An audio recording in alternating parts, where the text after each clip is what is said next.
Sangat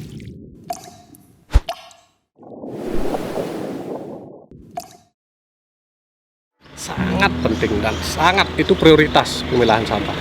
Ya, itu karma baik bagi umat Hindu, terutama Gianyar kalau memang memahami, percaya dengan adanya karma. Kami sangat meyakini karma, pilahlah sampah kalau mau kehidupan di kemudian hari lahir lebih bagus.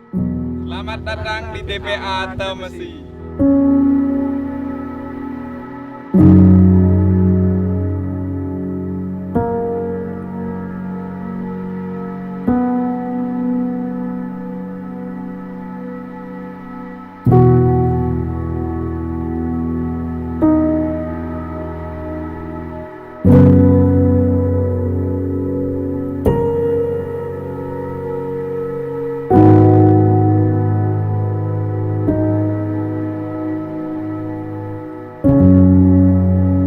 Datang gitu semua dari Taro kelihatan juga besok semua atas kunjungnya.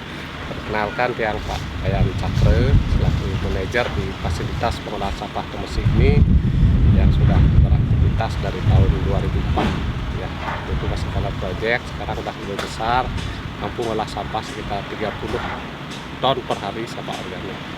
Kami berpikir ngolah sampah organik, kenapa? Kebetulan sempat kredit di tahun 2004 dan kami sebagai warga desa Temesi dan desa kami dijadikan TPA, sempat overload TPA-nya waktu itu cuma 2 hektar sehingga ada permasalahan muncul di kawasan Ubud khususnya di pemilik hotel. Mereka kelimpungan buang sampah kemana. Akhirnya ada sebuah organisasi Rotary Club Ubud waktu itu merancang sebuah model sistem pengolahan 3R yang di konsultasi ya, didamping oleh yayasan Bali lama sekali Ibu Yuyun dari Fokus waktu itu mendampingi dengan presentasi dari Fokus mengajukan proposal ke Rotary, diterima oleh Rotary. Rencananya sih di Ubud di awal buat skala pengolahan sampah 3R, akhirnya karena daerah pariwisata nggak jadi akhirnya ketemu konsultasi ke Bupati, disarankan ke Temesi, sosialisasi di Temesi, diterima. Dan kami sebagai anak muda waktu itu tahun 2004 belum bekerja, melihat nama Rotary kan tertarik pasti ini akan berkelanjutan. Hanya kami sebagai orang muda tertarik menyupport, hanya diterima. Dengan menerima itu rutin rapat membangun, ada bangunan kecil untuk pilot project waktu itu tahun 2004 fokus sih memilah sampah organiknya jadi kompos. Dan ada Pak David Cooper yang paling berjasa, orang Rotary Club waktu itu, dan sampai saat ini beliau masih mensupport kami. Dan kemudian yang kedua, setelah Bali Fokus mundurkan diri, ada yayasan Bali Gelombang Udara Segar, itu yang mendampingi Rotary Club Pak David juga untuk riset di sini juga. Kami dapat sertifikat di salah satu badan PBB di UNEP dan APET nomor 1 di Asia, berhak menjual karbon kredit dari riset itu. Sehingga dengan berhak menjual karbon kredit, kami fokus peningkatan produksi. Dijual ada salah satu perusahaan di Jerman yang namanya Boni yang membeli aktivitas kami, membeli karbon kredit istilahnya. Dengan dana itulah kami bisa beroperasi. Ada sumber dana sepanjang itu, ada reportnya jelas setiap tahun, pertanggungjawabannya, produksi kami juga jelas, sehingga berdasarkan itu kami bisa beroperasi. Kalau cuma mengandalkan menjual kompos waktu itu yang belum laku betul, komposnya susah sekali. Dan syukur sekarang kompos pupuk organik sudah mulai laris. Nah, itu latar belakang kami, mungkin takdir ya. Kalau keinginan sih enggak, mungkin garis tangan harus di sini ya, kita lakoni dengan senang hati aja. Pengalaman pribadi kami sering berkunjung ke TPA waktu itu, sering melihat sampah. Kadang di sini kan masih sepi sekali, kalau siang sepi sekali. Kami bengong lihat TPA di sini, kenapa wilayah kami seperti ini gitu loh. Lama-lama akan jadi apa desa kami, berpikir. Akhirnya tersambut pikiran itu, ada sosialisasi seperti itu, kayaknya mungkin ini arah untuk lebih menyelesaikan lah. Kalau menyelesaikan betul kan nggak bisa, yang namanya sampah itu 100% masalah, untuk zero susah sekali, butuh waktu yang panjang. Mudah-mudahan ke depan, karena ini beriringan dengan kesejahteraan, karena negara kita belum sejahtera kan susah. Beda dengan negara-negara maju, mereka udah sejahtera, mengolah sampahnya udah lebih gampang. Yang jelas ini butuh waktu, bergaris lurus lah dengan kesejahteraan. Itu yang melatar belakang kami, karena sebagai warga desa ada TPA, siapa lagi kalau bukan kita. Berarti untuk sebelum Pak masuk niki TPA niki udah ada Pak. TPA sudah ada, TPA tahun 90-an, dan waktu itu desa-desa belum buang sampah, masih pemerintah aja. Pemerintah punya mobil beberapa, alat berat juga belum ada di sini. Sekarang semua desa udah ngumpulin sampah dibawa ke TPA, akhirnya banyak sekali. Di hulu udah bersih, akhirnya di hilir masalah. Ya, sekarang Untuk pandangan masyarakat sendiri bagaimana? masyarakat di sini Ya, tentang pengolahan di sini. sebelum ada pengolahan ini, kalau keberadaan TPA selalu pro dan kontra. Pro dan kontra, cuman kami kasih pemahaman kepada masyarakat karena kita kontaknya NKRI dalam skala lebih kecil kabupaten lah. Kita satu kabupaten Gianyar udah terlanjur di sini ya. Mau apa lagi ya, kita jalani aja, syukur ke depan ada sumber pendapatan yang dulu memang nggak ada sama sekali. Desa kami cuma jadi tempat pembuangan seperti itu aja. Beda dengan desa-desa wisata yang bergelimangan dolar, tapi cuma bergelimangan sampah. Syukurnya sekarang ada dudukan lah, dan itu diterima, ada pemasukan.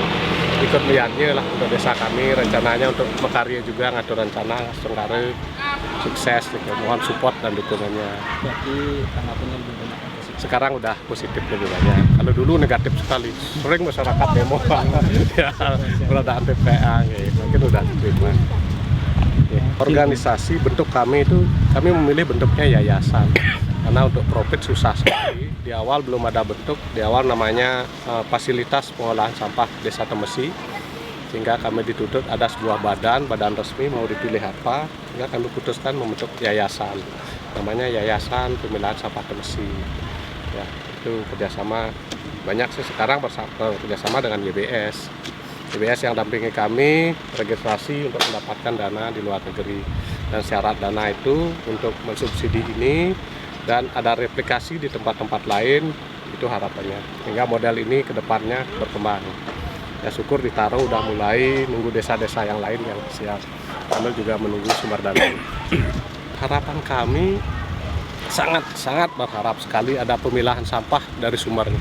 Kalau Bali mau eksis pariwisatanya, pertama sampahnya harus kita selamatkan, itu sangat urgent sekali. Mungkin budayanya juga, kita Bali ada budaya agraris, mungkin pertanian sebenarnya di samping budaya kaitnya dengan Hindu, tapi yang urgent itu sampah. Kalau sampah isunya terangkat, mati pariwisata. Makanya wajiblah ke depan mungkin dengan kejadian corona ini nantinya mudah Sengkare pariwisata bangkit lagi. Yang paling bertanggung jawab semestinya adalah pelaku pariwisata, edukasi masyarakat. Saya yakin di Gianyar semuanya terkait dengan pariwisata langsung dan tidak langsung. Makanya kita harus memilah sampah dari sumber sehingga nanti organik bisa diolah, kalau nggak bisa siap kerjasama dengan kami. Terus non organik yang bisa daur ulang itu banyak sekali, bank sampah ngumpul itu laris sekali, hingga yang salah cuma residu. Itu residunya dibuat TPA, tinggal kita pikirkan sistem apa yang bagus, karena ditimbun juga kan masalah ratusan tahun, ribuan tahun. Itu baru kita carikan solusi, ada solusi untuk residu di negara-negara maju. Awalnya sih kita harus pastilah dituntut yang namanya sebuah badan hukum kan, subjek hukum jadinya seperti manusia lah, harus bayar pajak, harus terdaftar di kementerian segala macam. Itu harus kita lakukan proses itu semua. Nanti ya wajiblah, rutin lah buat laporan apa, dengan ada aja tamu-tamu datang yang minta data, itu biasa, kita harus welcome, terbuka. Nah kita kan open manajemen, open sistem, open apapun. Nah kita ingin berbagi, sharing sebuah sistem. Kalau orang lain punya sistem lain, monggo, nanti kan pembuktiannya terakhir sistem apa yang paling bagus. Kami sebenarnya fokus di sampah organik, di samping sampah non organik juga kami ada bank sampah juga. Dan kedua adalah mengedukasi masyarakat. Kami punya Dempak untuk mengedukasi masyarakat yang datang ke sini. Kami nggak keluar, kami fokus di sini biar mereka bisa melihat langsung. Ada yang tamu datang, kami layani, mengedukasi masyarakat, memberitahu sebaiknya sampah diapakan, sesuaikan dengan kondisi setempat mereka lah. Kalau sesuai dengan mau gaya Temesi, ya yuk gaya Temesi. Yang penting kami giring mereka ada pemilahan dari sumber, itu yang terpenting sekali, sangat penting sekali. Kalau kompos secara ajaran kebetulan kita kan Hindu, dari unsur Pancamabute kami ambil konsep itu eksak sekali, itu pertiwinya paling 20% kan. Kalau benar-benar udah jadi kompos, kalau 1 ton sampah organik paling jadi 200 kilo pupuk organik kompos. Per 1 ton sampah organik yang jadi cuma 20%. Itu pun kalau murni semua organik. Kalau kami nanti ampasnya itu lagi dibuang TPA karena ada plastik juga, karena cara pemilahnya nggak betul-betul bagus, mungkin kurang dari 20%. Makanya sering kami dituntut mana uang kompos kemana, kami nggak pernah bohong apa adanya, karena kalau itu benar-benar diteliti nanti kompos dibawa ke tanah pun pakai tanah akan habis dia. Tanah tidak akan naik kalau orang mengaplikasikan pupuk organik atau kompos, karena itu tenaga semua, paling jadi makanan tanaman aja. Ya, kompos di stok pun lama-lama habis juga nyusut aja ya. Makanya jangan berhitung eksak kalau bicara kompos, nggak bisa. Ya kami sering dituntut eksak berapa persen ya, aduh gimana sempat ngitung, habis waktu untuk ngitung kosnya tinggi lagi. Yang jelas kalau mau ambil atau mau beli syukurlah gitu. Ada pertanyaan-pertanyaan seperti itu kami menjebak kami, sempat kami dituntut seperti itu, kami out, kita izin resign, yang sempat resign karena dituntut komposnya kemana, uangnya kemana. Kalau mau ayo saya produksi jual dong, you yang jual ambil dah uangnya, nanti kembalikan untuk, saya nggak mikirkan gini marketing, kalau produksi siap lah gitu. Kalau dipercaya ayo gitu. Apapun hasil toh kami kembalikan di sini gitu. Hal-hal lain di sini sih nggak terlalu banyak, kebanyakan bantuan sih. Dulu ada apa solar cell contoh, juga ada kincir angin juga contoh, nggak jalan. Kita buat contoh yang isu-isu lingkungan lah, apa yang bagus untuk lingkungan gitu. Ada tanam apa itu kelapa sawit, catopa, contoh salah satu energi alternatif kan bisa dijadikan sumber energi juga. Yang jelas cuman informasi yang punya, ada yang lainnya sih belum. Pernah ada yang menawarkan macam-macam, cuman omong-omong doang. Kalau kita ngerjakan sih siap, ada yang apa plastik jadi minyak, apa istilahnya itu pirolisis, gagal juga. Banyak orang-orang yang ujung-ujungnya cuma menjual mesin, menjual produknya berhasil apa tidak, mungkin produk gagal ya ditawarkan. Kalau berhasil nggak mungkin ditawarkan, makanya dipakai sendiri kan. Logikanya itu ya. Apalagi orang bisnis kan, kalau orang bisnis logika, oh saya menemukan sesuatu loh, ya saya pakai sendiri, ya kan pakai orang lain. Kalau udah ditawarkan orang lain berarti gagal. Logikanya. Ya. Saya nggak pernah terima orang nawarkan. Pernah ada pencacah, kami dicacah organiknya di awal, kosnya tinggi sekali. Akhirnya kami udah tumpuk aja, siram, hancur sendiri ya. Apaan buang-buang uang dan mencemarkan juga mesin keluar asap juga kan gitu. Berarti pola niki kan ada pencacahan? Tidak. Ini low cost sebenarnya. Low cost cuman karena milah sampah kami beli organiknya itu yang biayanya tinggi. Kayaknya kalau masyarakat sudah milah sampah aja dan kami siap menampung, tidak ada masalah. Ya. Masyarakat sampahnya tertangani, cepat moksa lah sampahnya. Manusia juga butuh moksa kan. Buat moksa kan bahagia sekali ya. Sehingga kerjasama itu berlanjut. Kalau berbicara seperti ini yang apa seperti ada bulu kuda gambarin. Ini sentuhan ini bicara hati. Kalau nggak ada dari lubuk hati apapun, kalau kita berbuat nggak dari lubuk hati yang dalam, nggak akan berhasil. Ini niat, ini setelah keyakinan. Susah bicara ini. Cuman sekarang kan orang nggak begitu meyakini. Harus tulus, ikhlas kita melaksanakan. Jangan selalu mikirkan hasil. Hasil itu akan datang setelah kita bekerja. Yakinlah itu. Nggak mungkin ada hasil sebelum bekerja itu. Mau kosong. Berbuat hasilnya baik materi ataupun karma pasti. Dan orang-orang yang bekerja di lingkungan pasti punya kontak batin dengan lingkungan. Saya rasakan itu. Sangat penting dan sangat itu prioritas pemilahan sampah ya, itu karma baik bagi umat Hindu sama Gianyar. Kalau memang memahami, percaya dengan adanya karma, saya sangat meyakini karma, pilahlah sampah kalau mau kehidupan di kemudian hari lahir lebih bagus.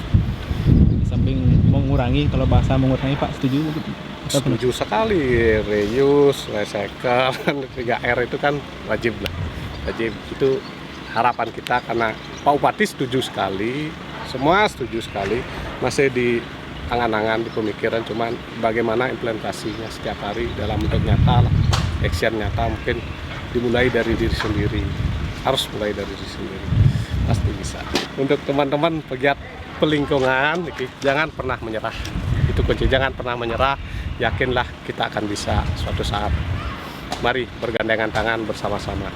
Gianyar bisa, Bali bisa, Indonesia bisa, mungkin dunia bisa. Terima kasih. Sukses niki Pak. Nggih. Beginilah sampah kalau tidak dipilah.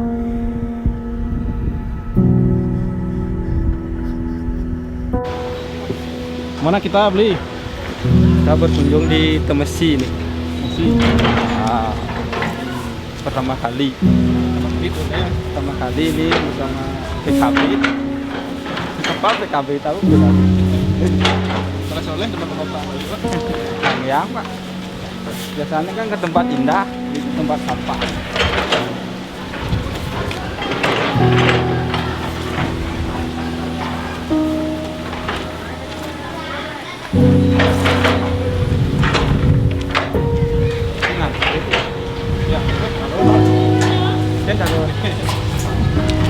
Harus sekam.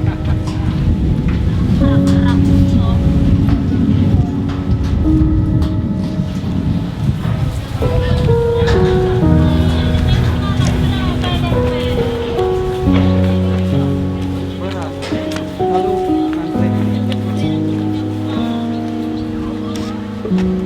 Mas. Ya. jadi sahabat semua, cinta lingkungan seperti kita tahu ini ternyata gundukan sampah plastik dari bawah. Tadinya kita kira ini bukan plastik kan, ternyata emang dari sini. Bisa ditumbuhi rumput hijau. Salah. Tapi yang mungkin terdekat bisa dilakukan. Ini. Kalau dari tiang mungkin tiang dari segi teknologinya yang diambil ya. Gitu. Artinya ini walaupun yang dikategorikan sampah dulunya, asalkan itu bisa dimanfaatkan dengan baik, itu akan membawa manfaat buat kita secara finansial dan juga secara kesehatan. Gimana itu? Dan yang lain kan tambah. Ya itu secara keuntungan non material, tapi non materialnya kan gini, apa lingkungan kita sehat dan lain sebagainya itu. Siap semua. Simpulannya Pak. Pokoknya melihat situasi seperti ini, tiang lebih ke pemilahan awal dari rumah tangga. Pokoknya itu solusi terbesar. Maju. Deh. Simpulannya setelah tur hari ini. Kita yang di hulu harus memilah dengan baik dan benar. Didi, bagaimana kesimpulannya, Om Didi? Oh dari tiang ya dinas pertukaran dan perluasan. Usaha pencegahan edukasi ke penggunaan reusable barang-barang ke anak-anak atau kegiatan ke komunitas itu adalah kunci. Berarti reuse ya? Ya reuse. Sebenarnya kita bisa melakukan reuse itu dengan gampang sekali, tapi karena banyaknya marketing yang seolah-olah memudahkan kehidupan kita, tapi ternyata ada efek samping yang bisa walaupun kita tidak merasakan, tapi ini buktinya di belakang.